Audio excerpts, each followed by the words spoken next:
Well, a 12-year-old girl is fighting two battles tonight, one with leukemia and the other over the loss of her beloved therapy dog, Tank.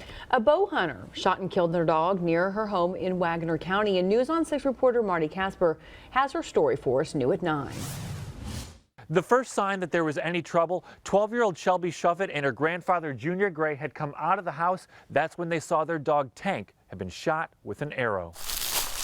12-year-old Shelby Shuffett and her grandfather, Junior Gray, are best buds, growing even closer after Shelby was diagnosed with leukemia in May. Me and Papa have our days out on Saturdays, and we saw Tank, and we looked at each other and said, we gotta have him. But 2 weeks ago, they could hear Tank barking, then crying.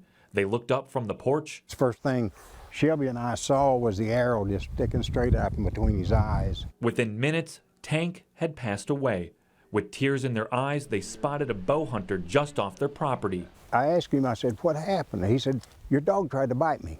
Gray says the hunter claims Tank charged, but Gray says Tank had never done that and confronted the hunter. You knew you couldn't hunt deer with that dog down here barking. That's when the former pastor turned the cheek. I'll tell you what I'm going to do, fella. I'm going to forgive you.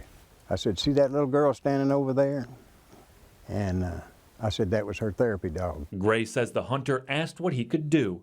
Gray said, leave and think about what he did. Not just to the dog, but to this breaking this poor girl's heart. Gray did not ask the man's name and did not call police, believing Shelby's tearful eyes is punishment enough. That's going to be worse on him than anything else, if he has a true conscience. I just don't want to see this happen again if it does.